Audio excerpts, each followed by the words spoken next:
Welcome, everybody, to Den Excelsior, the Mostly Marvel podcast. This is episode 161. It is. Is that like a thing? Like a mirror number? Do we get points for that? You get points, Ricky. Good job. Okay. I'm your host, Ricky. With me, as always, is Dennis. We're talking, speaking on the double ones, we're about to make it a triple one because we're talking about Transformers 1. Yes. The Transformers, I don't call it a reboot, but new animated movie universe. I don't even know that it has to be exclusive to the animation, because I think for a lot of Transformers fans today, like, we've never gotten this story, right? We never got the origin story of Optimus and Megatron. So it kind of works to like fill in the blank for whatever flavor of Transformers you like, right? Like, I think that's kind of what I'm going what it's going for. There's no reason this doesn't cut and paste into other iterations of Transformers that we've seen. The Bumblebee version, the movie Bumblebee, those characters were looking a lot like they look in this movie anyways. I guess. So always with that. I don't know if the Transformers, historically the Transformers canon, it has been, there's really no split universe aside from the live action movies, right? And the cartoons. Because the cartoons are definitely connected. No, there's been so many. Okay, then fuck it. It's a reboot. I don't want to speculate that it is something that it's not until it is. Yeah, it can be considered a reboot, but it can also fit in nicely into several different versions of the Transformers. Until he starts sounding like Peter Cullen, it's not a. You don't think he did by the end of that movie? No. I kind of thought he did. No. Wow. All right. Get that man back. Listen, ladies and gentlemen, that was a tease of the conversation that's going to come later. It's clearly a divisive one because Ricky's got hot takes right now. But yeah, I think before that we got to talk about like what you've been nerding out on. What's going on? I completed the Gladickand prophecy and saw Wicked this week. Gladict. I like the end because Gladickand. Like it's past tense, but there's no end. That's not in either of the words. Gladickand. There's no N in Gladiator or Wicked, so you're just making stuff up. It's fine. You watched Wicked. I watched Wicked. Wicked Part 1. I did too. You did? I watched it right after we recorded last week. Okay. I want to hear your thoughts. What's because you have not seen the play. Nope. Okay. I thought it was cool. Was it too long? Too short? I thought it was well paced. Because the movie's it's slightly shorter than the full play. Yeah, I know, but it's only part 1. Yeah. I thought it was well paced. I thought it was incredibly well performed by Ariana Grande and Cynthia Erivo. I thought Jeff Goldblum as always, and he's just charming as hell. And I thought Michelle Yeoh was really awesome in that movie. Mm-hmm. Everybody else, I could live or die without. Like I didn't care. Like they weren't really characters that I was invested in. I did like that there was an actual person in a wheelchair that was playing the character in a wheelchair. That was cool.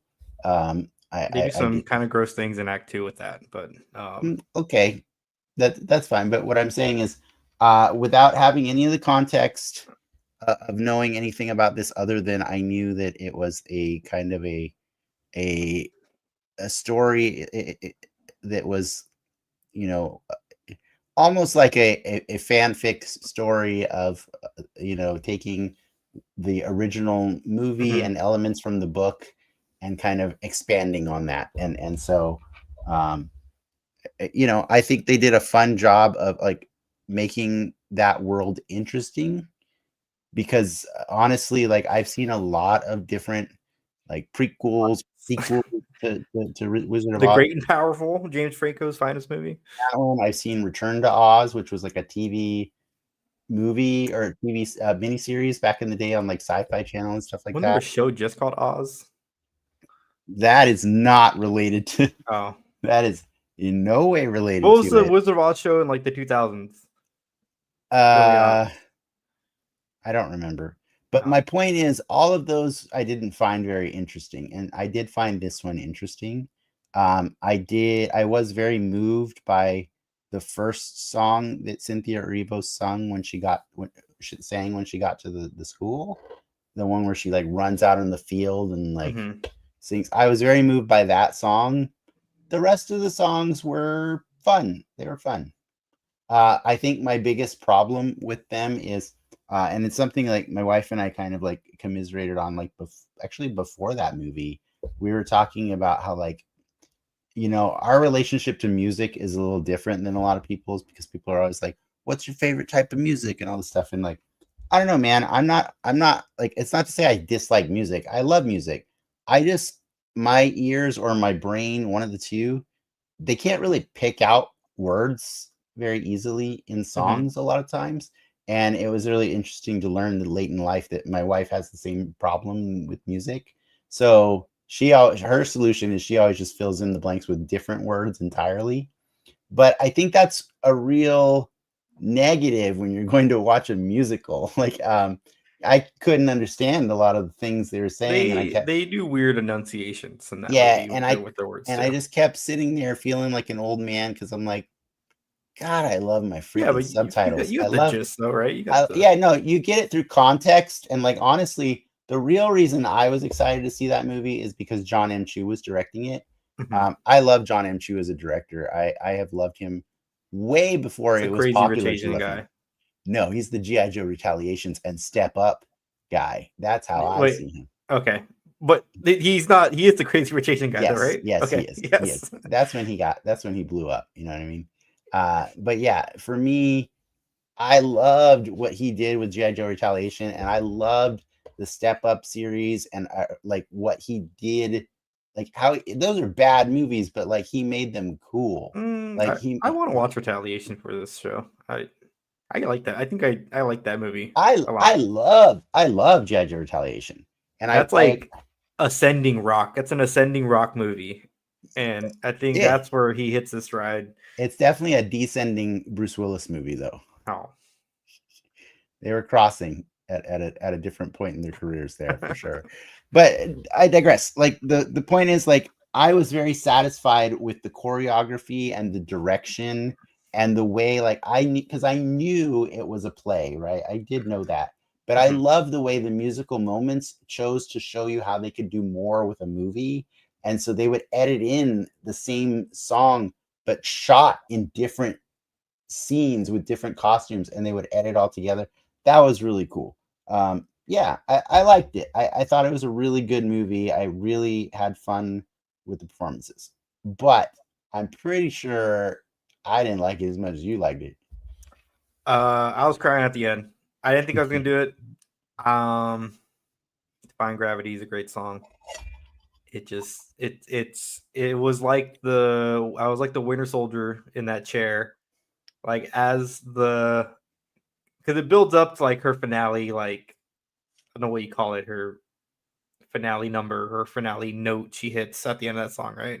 Mhm. And as that moment's coming up, like The battle cry, I think, is what people call it. Like a they call battle it a cry, yeah. like I just feel this, I get flushed with emotion. I'm like, oh shit, is this really happening? And like, it started watering up. It's a beautiful scene,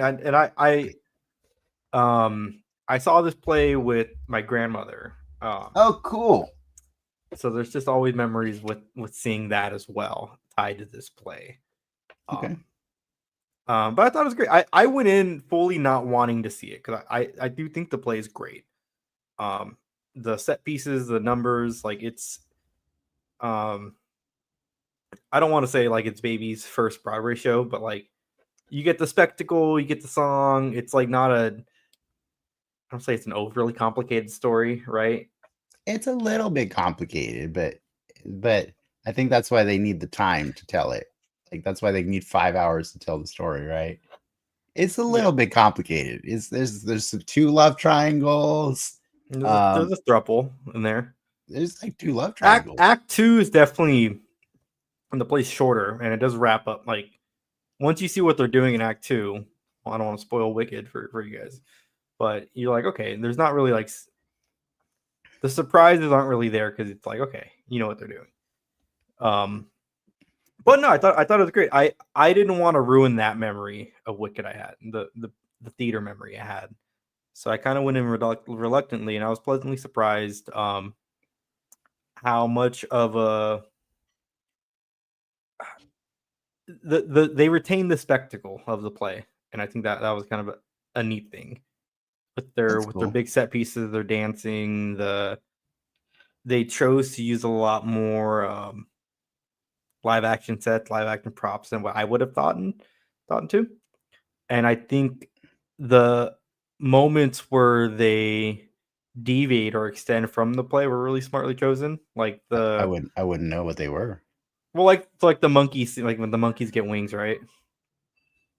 Mhm. That's maybe a 30-second segment, if that, in the play. Oh, okay. And it's like, okay, oh my god, they're in the play. You're like, oh wow, those are the flying monkeys from Wizard of Oz, haha. And in this, you kind of get it's like, okay, this is pretty fucked up. Like, what's happening to these monkeys? Yeah, are they And always in pain? Like they sit on it for like a minute. But I think to good effect. But just different beats like that where they let you pause and really take in the emotion of it. Whereas in the play, you don't really get that. yeah, I definitely felt like this movie got to breathe, like in interesting, like in a lot of scenes that probably were a lot shorter. It had to be because I knew what the runtime of the play was going in, and I knew like little things like this is part one because they decided to stretch this sucker out into two movies, and I decided to not be angry at it because at least it said part one at the beginning. You know what I mean? Like They didn't pull a Dune on you. yeah, you know what I mean? Like it's I appreciate a movie that's willing to say that like at the beginning of the movie. It's I you So know you're like not a fan of it. I would have preferred if like Spider-Verse said that at the beginning of the second I one or mean, but something. you knew that going in. I know, but it's like it still didn't make it satisfying. Like the conclusion of that story was not a satisfying ending. No. Whereas I was actually really happy with where Wicked ends. It ends in the same place in the play. Like this is Act 1, At the Act 2. intermission, right? Yeah. Mhm. It ends at a very logical place. That's what I'm saying. Like that Yeah. it's is the story done? No, obviously, but like was there an arc that occurred for those characters getting to that point? Yes. And I was happy with that. So but there you go, ladies and gentlemen. That's the Den The mostly Marvel take. part of this podcast. Yeah, that's our take on Wicked. You also watched Superman and Lois. Oh man, I probably cried way more in that than you did in Wicked. Like I cried. I saw the picture where they're all flying. It looks cool.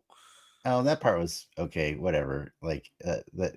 Once they got past the Superman part and got back to the Clark part, that's where that show kicked into gear, man. Like it was everything I never knew I wanted. I will say the only thing that kept it from being perfection is they did not paint that Lex Luthor suit green and purple at the end of I mean, this show literally takes place like 1 minute after the last episode from last week. And so I guess he just didn't have time to go paint that thing. Like I hoped he would, but well, I saw Steel gets a cape, right? Steel did get a cape for like that one shot that you saw. That was just the one shot. Yeah. Okay. That's Yeah, pretty yeah, cool.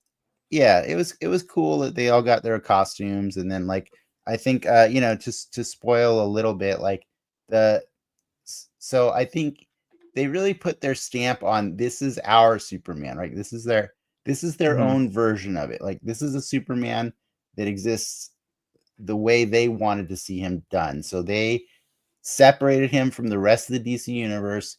The only DC characters that exist in this universe are like, I think John Diggle was in the first season or second season, and I think like, Superman's villains are in it, but other than that, it's just Steel. It's Steel. That's it. Like Steel is the other character that's in this universe. And even he's not from this universe. He actually comes from a different universe.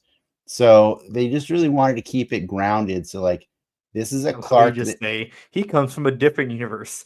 They really want to keep this grounded.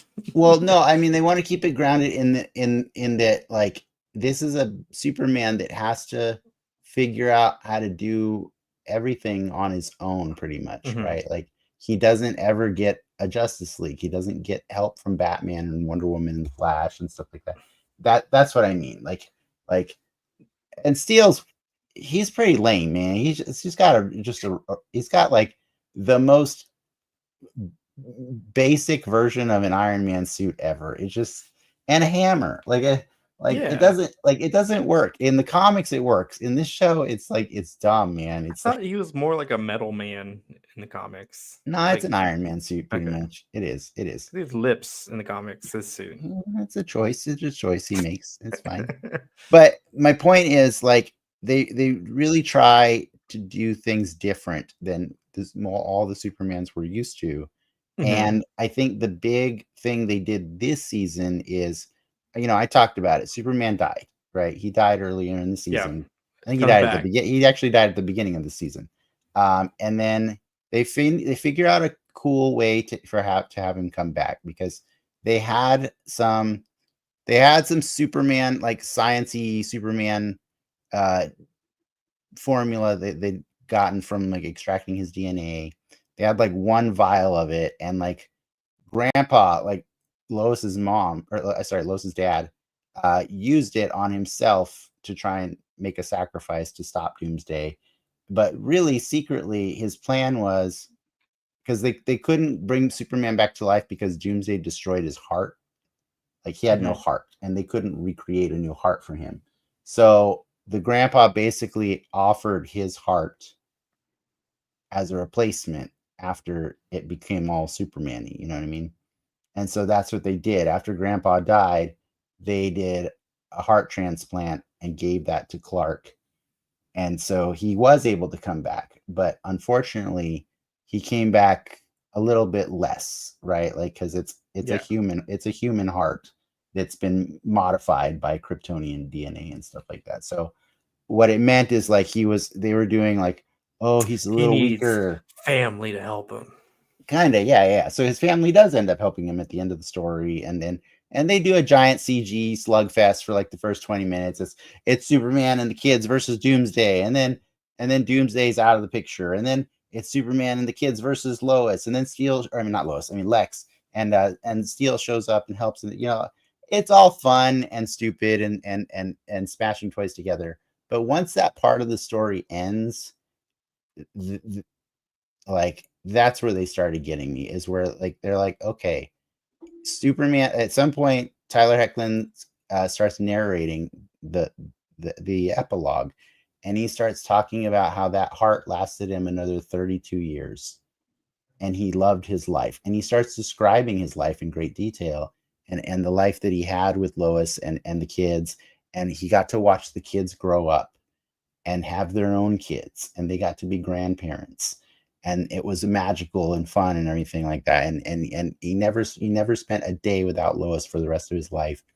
And then one day her cancer came back and she had to go, and they understood that, and that was rough. And then he got a dog, and it's this adorable dog, and he's like, Crypto and I had so much fun, and I can't believe I never had a dog.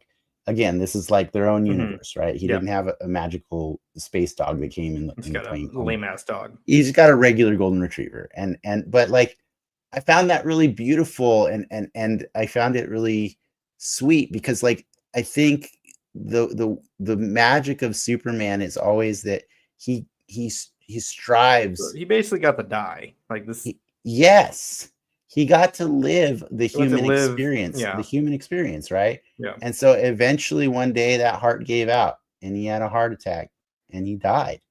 And when he died, he got to, like, you know, in those final moments, he got to get like a flash of everything that mattered to him in his life, you know, and he got to remember the joy, he got to remember the wonder, the forgiveness, the family, the friendship, the love, and all this stuff. And the way they did it, man, I was just sobbing my face off. Like it was so beautiful because like I've never seen a Superman story where that is a thing, you know what I mean? Like Mhm. it's always he outlives one or Lois by a long time, you know what I mean? Or he outlives everybody because he's Kryptonian and he's just going to be Yeah. around Yeah. forever and stuff.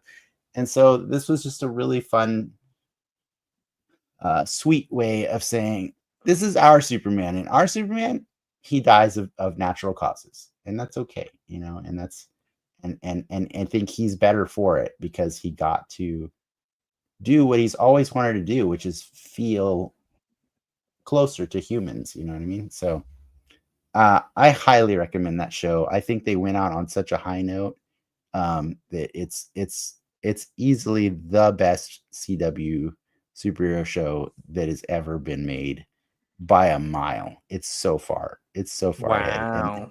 And I thought it's so funny because I saw TikTok like Better than Black speculating Lightning. the what's that? Better than Black Lightning? Better Yes, than by a mile. Batwoman. Oh my god.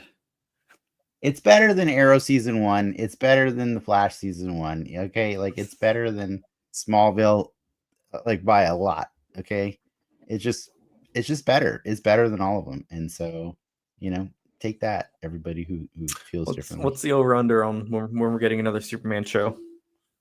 I don't want one for a while, would be especially because well, one, we already do have the adventures of Superman. Wait, what is it? Okay, another live action animated... Superman show. Yeah, that I know we have is up to James Gunn because really... I think going forward, James Gunn wants everything to be tied up or tied together, right? So like, I don't think we're gonna get a Superman show if we're done with like CW superheroes though, right? I don't think we're done with CW shows, but I think they're going to be produced by James Gunn's team of people. You know what I mean? You might like at the end of the day, CW is still where Warner Brothers shows go, unless they get bought by NBC or you know, another network for sure. But I don't think we're done seeing superhero shows at all. In fact, we have one coming out tomorrow, not on CW. Yeah, but that's on Max though. Yeah, it's on Max, but you know, Max also shows all the shows. Like you can watch Superman and Lois on Max too. Yeah.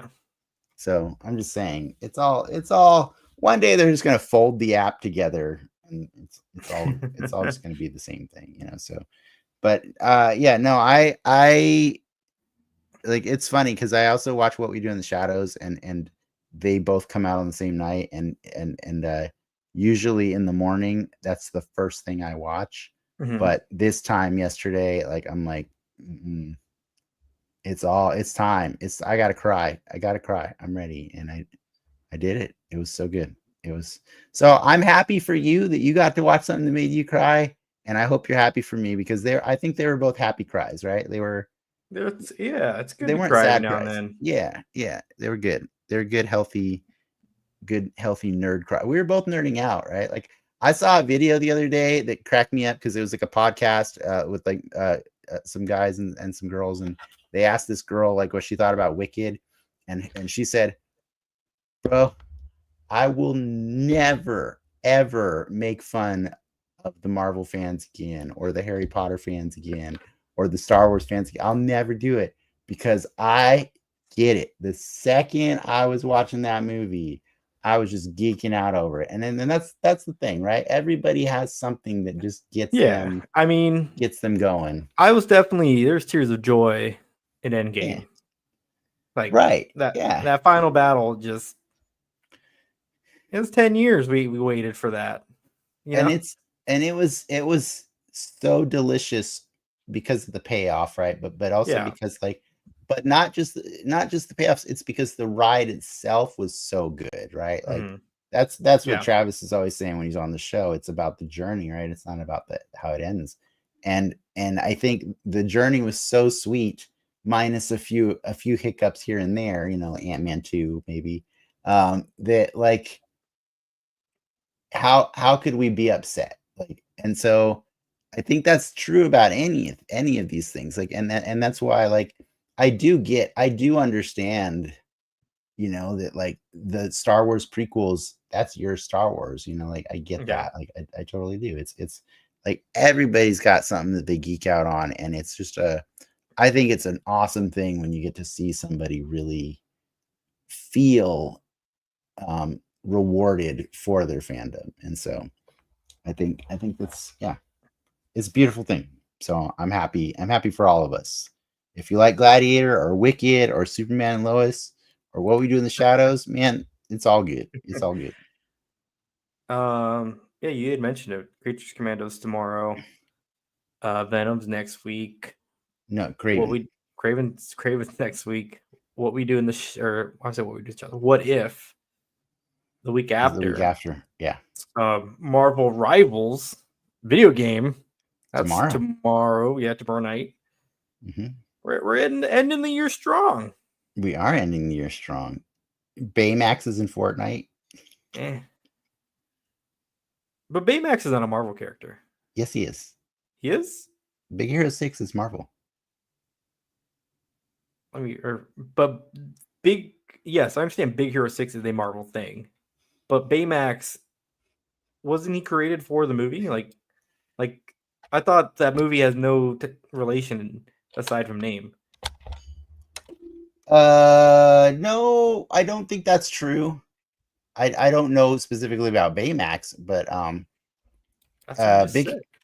No, I'm saying I meant it's a Marvel movie. Baymax is a fictional superhero character first appearing in Marvel Big Hero 6 #1, 1998. Yeah. He is a big green thing that looks fighting. He's big green and white and gold. He kind of looks like the Green Ranger, but on roids. He's fighting looks like Sasquatch, Wendigo. He's an Alpha Flight. I don't know. But Big Hero 6, a lot of those characters are from the comics. Give me the Green Baymax, cowards. None of this inflatable robot bullshit.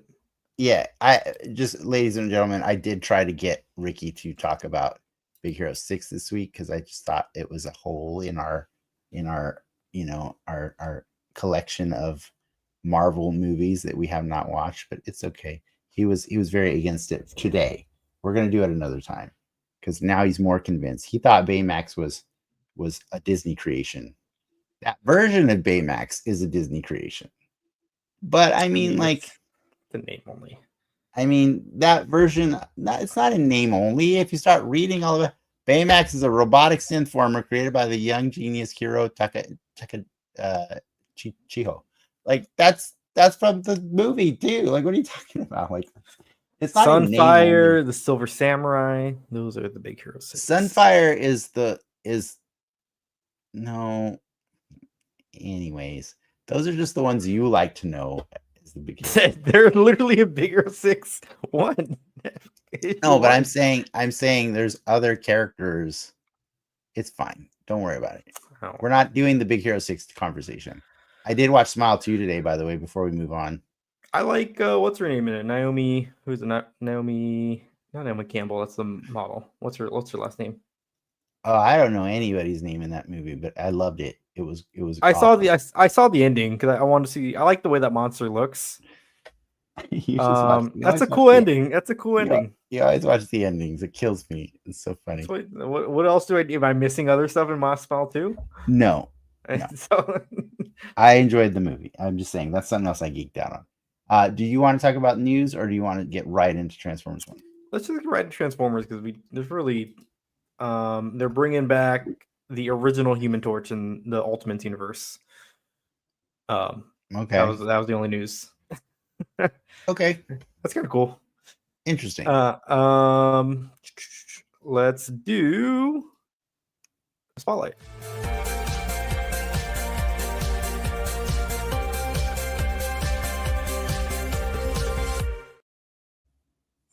Transformers Uno. I want to do this one a little different than we normally do.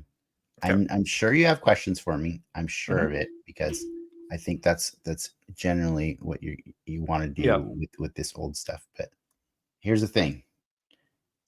Before we even planned on doing this movie for this show, I already watched this last week. I watched it just for fun because you weren't excited about this movie though.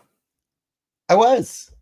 I was not being excited. Oh no, I heard excellent things going in. That's why I was excited. That's why I got like before it came out. Yeah, I was excited. Oh, like months ago, I wasn't excited because I didn't know anything about it. But like as it got closer and closer, like when the reviews started coming out, I got really excited because everybody was like, "Guys, this might be the best Transformers movie ever." So like the month leading in, I was very excited for this movie. Especially when I saw the 40X trailer for it. It was bonkers. It was nuts. I think I did the 40X trailer for it while I watched Twisters. And that trailer was easily as violent as most of Twisters. Like it was pretty cool. But no, what I was gonna say is so I watched it for fun just last week. And then when we were trying to pick the thing to discuss this week, I was like, we could do Big Hero 6, we could do Transformers 1. If we do Transformers 1, I'm good. I already watched it. You know, like I'm not going to watch it again. So the reason I'm saying that is because you probably watched it today. Yeah. I watched it like last week. All right. So I'm just saying it's not as fresh for me, but I have a lot of love for it. But also, I've talked repeatedly on this show about how much I love this movie. Yeah. So I would rather defer to you for a while and let's save the weird questions for later. I want to know what you thought about this movie without me answering the nerdy questions first. I thought it was a good Transformers origin movie. I think that's what it's supposed to be, right? The story of Optimus and Megatron. What are the D16 and Orion packs? I really did enjoy the telling of the story and the beats that it hit. I'm trying to think how do I start pivoting from it? There's bits, there's elements of this movie that to me feel like a TV show, at least storytelling wise. But then there's also bits where I'm like, oh my god, they're doing some really crazy shit story wise here, and it was neat to see, but it was also like a little disjarring because like it's like I couldn't tell what kind of movie they wanted to make. Like really? I thought, okay. For me, it kept flipping. The switch in this movie kept flipping to like kids movie and Transformer fan movie, and I don't think they ever settle like on a happy like medium on that dial. It's either they're doing kids movie stuff or some Transformer fan stuff. And to be fair, it's good kids movie stuff and it's good Transformer fan stuff. I just want to clarify something really quick. Yes. This movie was produced by the people who made all the other Transformers movies that you love. You're going to tell me that the humor in this movie is different from the humor in all those movies too? I'm not saying that. I'm just saying it's kid humor. You know, it's like, I consider it more juvenile humor, as in like not so like the bit at the beginning when he like I'm gonna transform and run away, and then he doesn't. That's funny, right? That cut, that jump. Yeah. But then they play like that same bit all throughout the movie. Like we're gonna do something serious, and then they just cut to them doing something stupid. Like that same comedy beat happens multiple times where it's like, oh, I wish you didn't undercut the thing you're trying to do there with that laugh. Yeah, I think it's because it's not supposed to be like, it's an origin movie, right? So they're not supposed to be who you want them to be until the very end of that movie. They're gonna make mistakes. They're gonna screw up, and they don't even know who they are yet, right? Like that. Yeah. I think that's that's the way I But interpreted it. But does it play for laughs? Yeah, it plays for laughs for sure.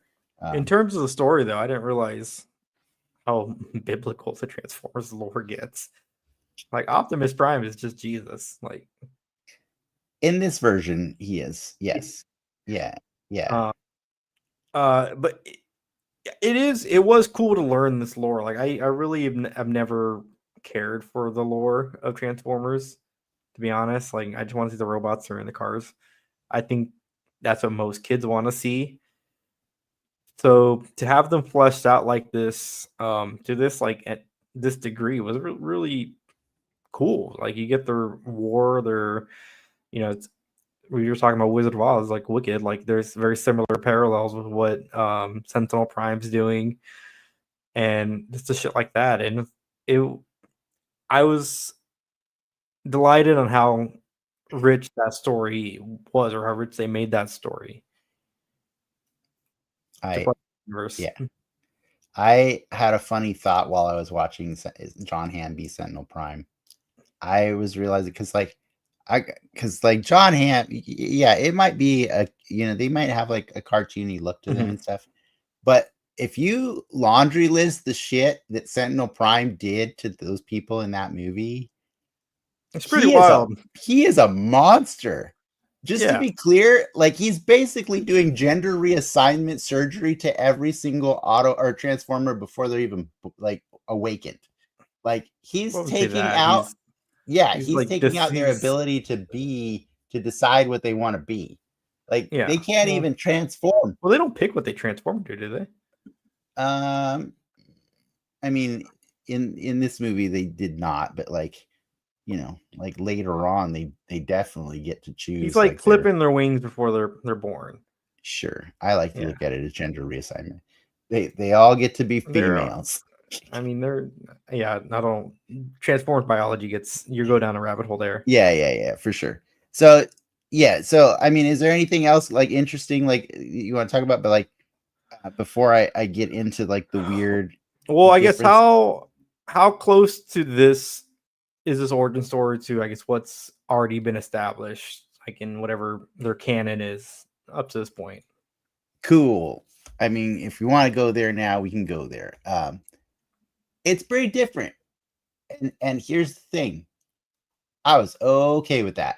I think that's like, before I get really like, I don't want to get into the weeds because like, I mean, I used to watch this cartoon religiously when I was a kid. I did watch it again in my 30s or like did the kids 80s cartoon get into the lore like that? Or the 80s cartoon did do flashbacks of Optimus Prime as Orion Pax. He had a girlfriend that was a pink robot named Ariel, and he was like a warehouse worker and stuff. He was just like he had a dock worker at a storage yard. That's what it was. Simple job of unloading and storing shipments and stuff like that. And I think at some point, like they were surprised to see a new type of robot appeared on this planet, and it was a flying robot, and that was Decepticon that was the Decepticons. It was Megatron and his crew.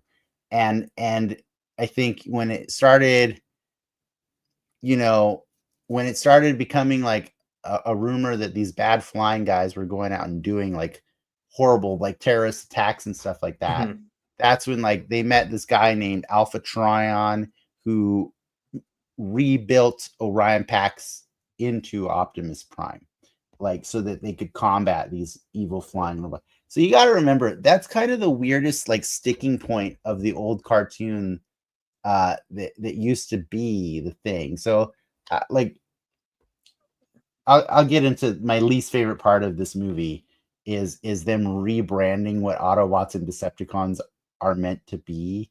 Like when he has to like force that line of freedom is the right of all sentient, or sorry, freedom and autonomy is the right of all sentient beings. And I'm like, bro, you never said it and autonomy before. And also, autonomy is pretty much just a synonym for freedom, too. Like, so I know why you said it, and it's kind of forced. And then, like, did you watch the post credit scene? No, what was the post The post credit scene is the Decepticon version of that, where he gives them the name the Decepticons. But it's like we were deceived for so long. Now we will be the deceiver. And I'm like, what? It's a reach. It's a reach. You're kind of better off for not watching the post credit scene. It's just but you should go back and check it out. But I did like the Megatronus stuff and oh yeah, no, the logo stuff is cool. I didn't realize that. I did look up the logo. They kind of did that with the Bay movies in the second one. The Transformers face, whatever the bad guy is in the second one, his face is the Decepticon logo. Yeah, for sure. Yeah, they did do that. But I think, like, my point is, aside from that, like, I really did like their reinventing the lore, because the lore of, so it depends on who you ask. Like, you got to remember, when this stuff came out back in the day, like, when the toys came out, they had two different ways of selling this.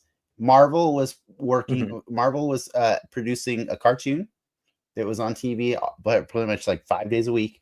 And then Marvel was also doing the comic books, and they were geared towards different audiences, right? Like the comics were geared towards like a little bit older than me, like a little bit like more teenagery. And the cartoons were geared towards like, people under 10ish, maybe.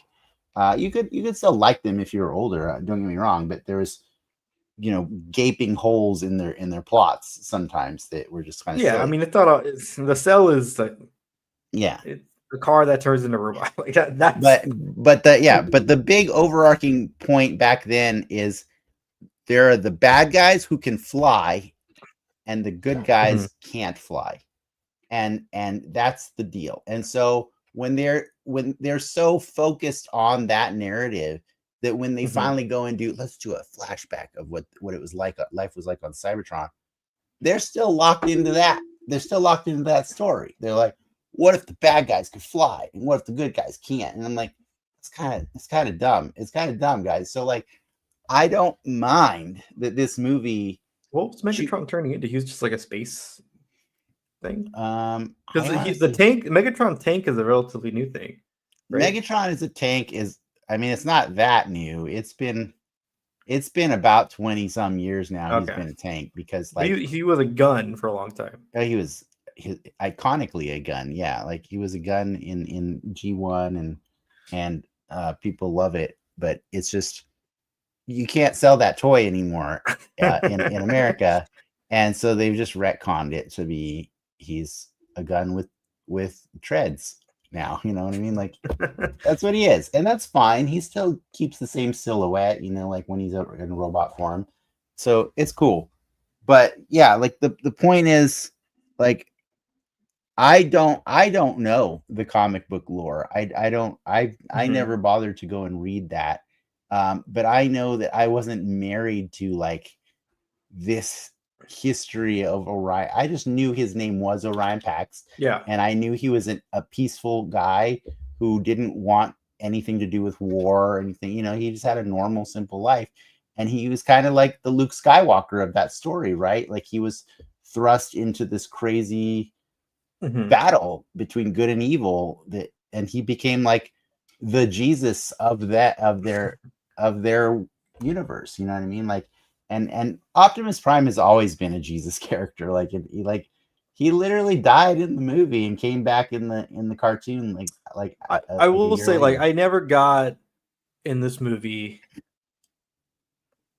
that he's a good leader. Really? Like, I don't.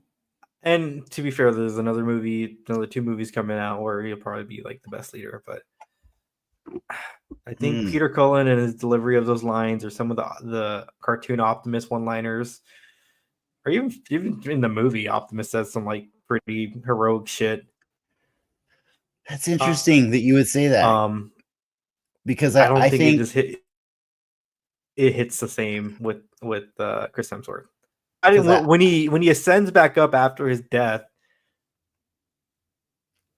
I guess he's a leader now. Like no, I don't. I think he wasn't really leading. It's before that though, dude. Like he was. That's not to say that he wasn't standing up for people, but he wasn't like the. But this movie is not about showing how good of a leader he is. This movie is about showing why he is the leader. And I think what was so funny, like, is how memorable every scene is to me in this movie. That when I was rewatching it for the first time, I've only seen the movie twice now. Like, I saw it once in theaters, and then I saw it once this weekend. And when I was watching it this weekend, you know, I could basically call out, "Oh, this is that scene," because I just remember them so vividly. And then we got to the part where, like, I was like, "Oh, I think we're about to do the scene where she's like, 'I'm better than you,' where Elita 1 tells him, 'I'm better than you at everything, like everything except one thing.'" Yeah. Right.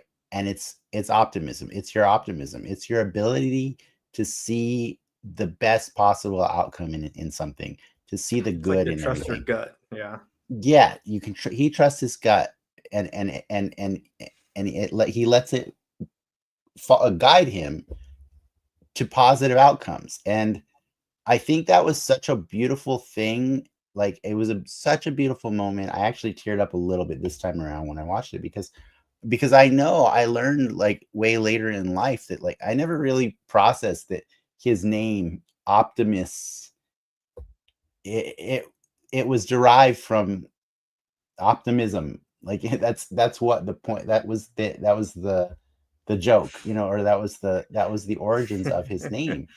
I never thought about it like that, you know, like, I just thought, oh man, this guy's always doing good stuff, and he's always hoping, and he's being hopeful for the humans and Transformers can coexist and all these things. But, like, it wasn't until, like, I got to see Peter Cullen talk in person at Comic-Con. They did, like, this fake Larry King, like, interview, like, as a panel. It wasn't fake, I guess. They literally had Larry King there, and he did his show basically as a panel where he interviewed this guy because they were celebrating, like, the blah blah anniversary of him playing Optimus Prime, you know, and you know, they really talked about, like I got to hear Peter Cullen talk about what that character means to him. And well, I've heard. I mean, it's his brother. That's what he bases off of. His brother went to Vietnam and you know, I think came back from that. I can't remember, or if he died. Yeah, but you know, he just saw him as a hero and as somebody to look up to, and so, like, it's a, you know, it might have just been a paying gig for him, but, like, it meant something to him, and he and we as kids felt that, and so did I feel the same listening to Chris Hemsworth be him? No, but I was surprised how much I could see this character becoming Optimus Prime, right? Because that's the point of this movie. He's not Optimus Prime yet. Like, that's the last 5 seconds of the movie or something like that. You know what I mean? Like, yeah. And that's okay. It's just like, you know, how I was kind of always a little cranky at the Spider-Man home movies, right? Homecoming, and, like, I love those movies. They're fun, but if something felt wrong, and then the third movie ends, and it's like, look, he finally gets to be real Spider-Man, and that's like, okay, my bad. I apologize. I apologize for all my critiques, you know. So, like, I at least like where the arc that Orion Pax went on in this movie, to being at the end, he is now the person that all of these exploited people are putting their faith into, right? And I love that, because the Autobots really are always the underdog. You know what I mean? They are, like, the Autobots aren't even, like, militarily trained, you know, like, and so I really like that this movie got to show you the Decepticons are really the badass, like high guard that are still up there on the surface fighting the guerrilla fights that they can. And like so Starscream and Soundwave and Shockwave and all those other guys named Wave, like everybody up there, they're the badass fighters, right? That's the life they've known. That's the only life they've known for like the last 50 cycles, whatever that means. They've been fighting up there this whole time. So they're on an edge, you know what I mean? Meanwhile, the people down in Iacon, yeah, they got to slave away in the mines, but they also get to like have parties and they get to go like watch cool like Boonta Eve races and stuff like that. You know what I mean? It was basically the pod race. And so like they're living a cushier life, even if it's shittier. You know what I mean? Like for me, I don't know.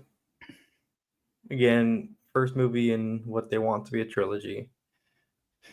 Oh, is it? Yeah. By the second movie, I want them on Earth. There's a scale to Transformers that just doesn't work when they're on Cybertron. Yeah, I think that's a little jarring to me, at least. So you're not wrong. Like I do think so. I think if more than meets the eye needs to mean more than one thing. Like I get they were doing it from the metaphorical point of view of like, hey, like we can be more than what what you see us as, right? I get that's very cool. It's lofty. It's very aspirational. I also need them to be in freaking disguise. You know what I mean? And they can't do that on this planet. You know what I mean? Like, hey, it's fucking Optimus. He's just like what I equate transforming to in on Cybertron is putting on your running shoes. Like you're basically just deciding I need to go faster. Like that's why you transform on Cybertron, right? Like that's why everybody does. And that's weird because on Earth it means something totally different, right? Like it means something else. Like and so I've always appreciated the Transformers as being like this awesome like espionage kind of story where like they can infiltrate, like the simplest things that we would never expect them to be and stuff. And I think that's one of the coolest parts. So yes, Optimus needs a trailer. But that said, I also really, really love that we finally got a Transformers movie that was not from the point of view of a human. You know what I mean? Because like there was something interesting I noticed in this movie when I was watching it the second time. Like when they're walking around, you don't hear them lumbering. You don't hear the stomps. That's another like the weight. I think that was the scale. Like there was just no.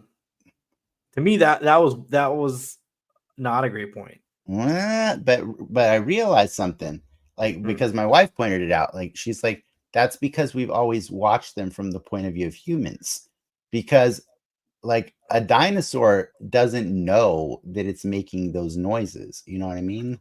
Like something big doesn't hear, like it doesn't, it's all relative, right? That doesn't mean those noises aren't happening though.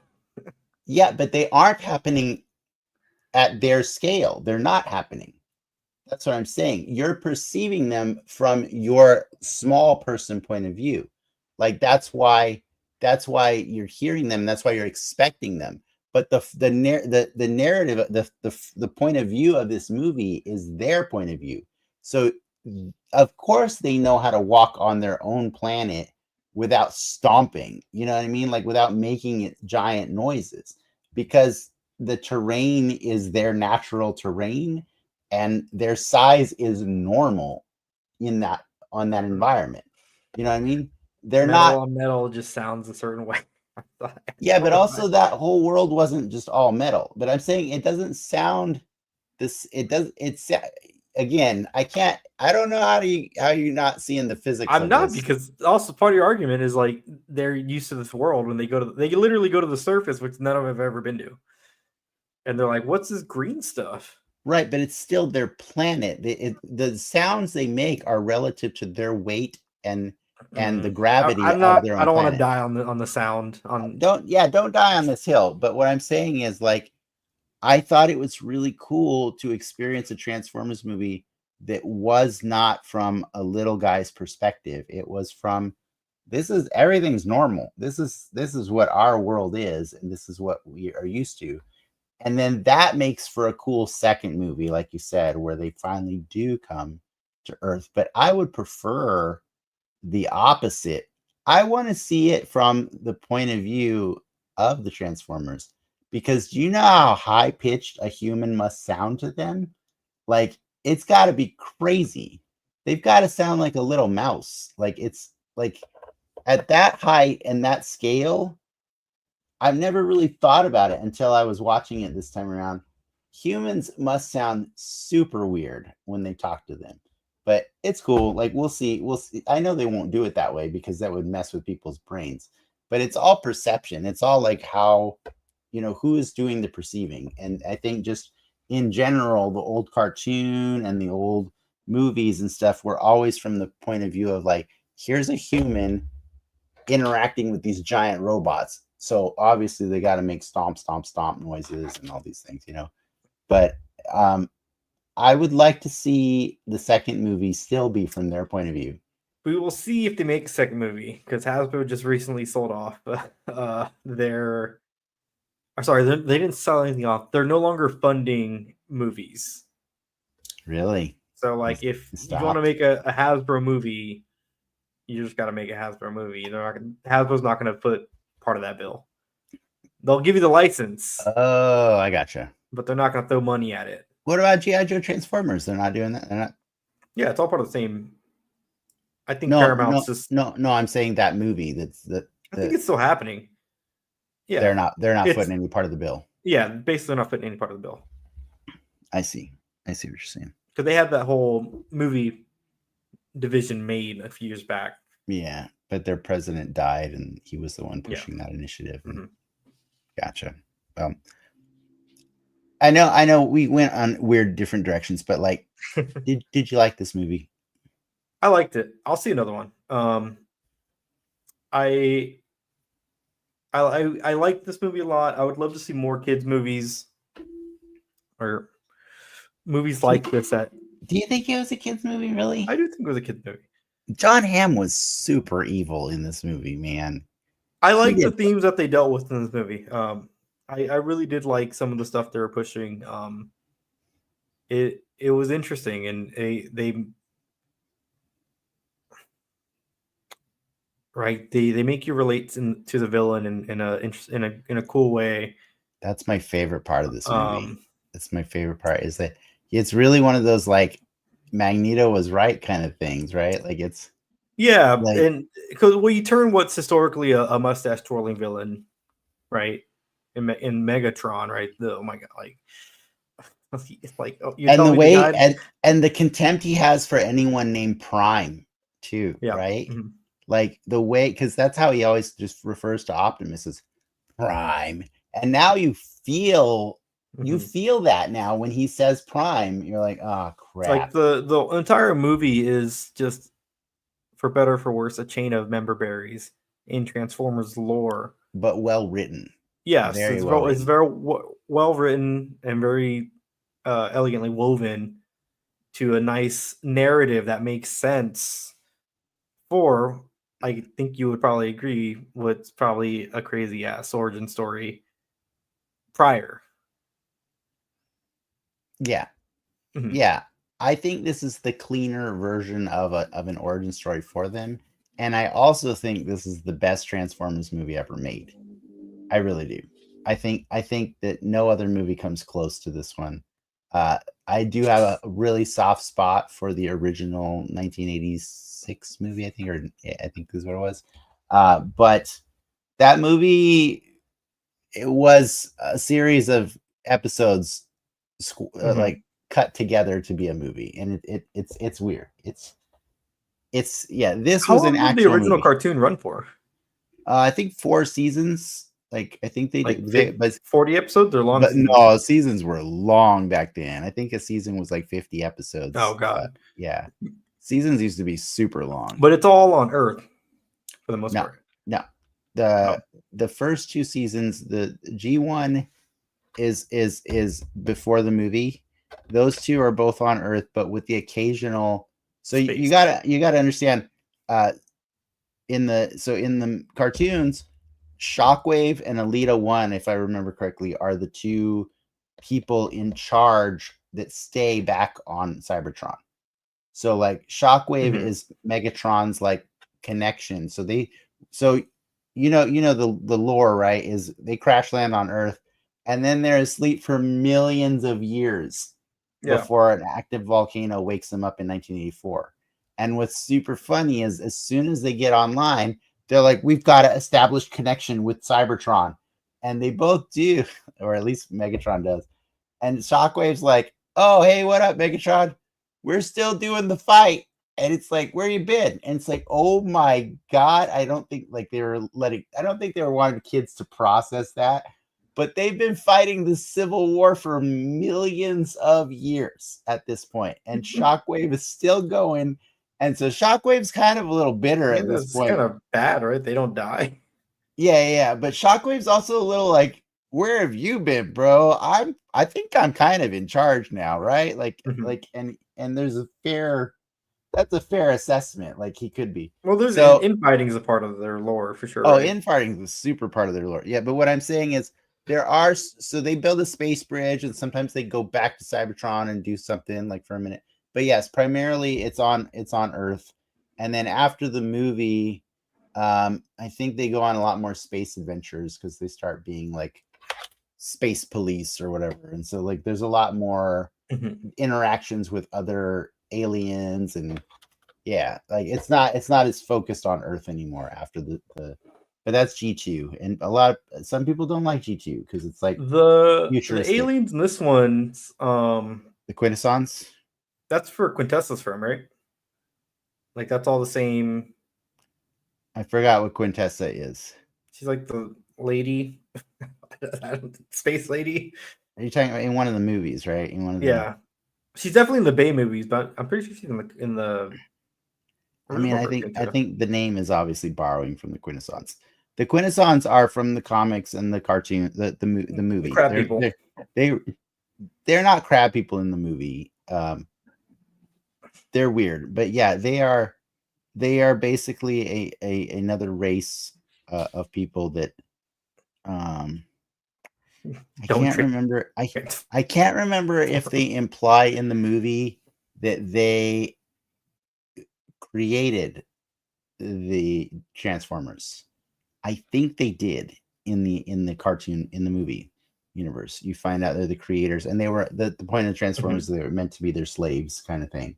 And so the lore of this movie kind of still works, right? Because like they've essentially enslaved them. I don't think that they're implying they're their creators in this movie, but it's still kind of cool. Like, cause like it's an evil alien race that like their whole job is just to go around and like carpet bomb the planet every now and then just to make it seem like a war's still going on.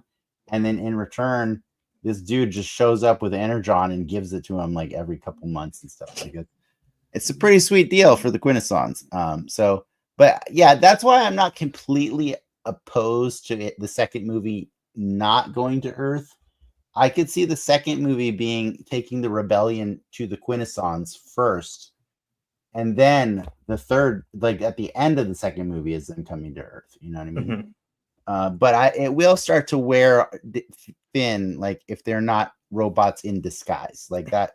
Like I feel you there. Like I can't enjoy Transformers without them being robots in disguise. That's my thing, you know. So but yeah, no, I do love, like there's so many directions this story can go because of the way this movie was so well crafted. So cool to them. And honestly, like everybody, you know, like 3/4 of the heroes were Marvel or MCU actors, and I think they really know at this point in their career how to put as much character into pretty one-dimensional characters to begin with. You know what I mean? Like, yeah, I think they really do. I think Keegan-Michael Key was like the non-MCU guy, and he was doing his job is to be Keegan-Michael Key, right? He was definitely the comedic relief of the movie. Yeah. But I think Chris Hemsworth and Brian Tyree Henry and and Scarlett Johansson, they each got their little moments in that movie, and I loved their moments for that. So yeah, it's a really fun movie, and I highly recommend it to anybody who's not watched it or has been on the fence about watching it because they're not sure. Like, I am a giant Transformers like just enthusiast. I love that world. I love the toys more than anything else, and I just had a blast watching this movie, and that's why I really wanted you to watch it. So I'm very happy you finally did, and I'm happy you're not cranky about it.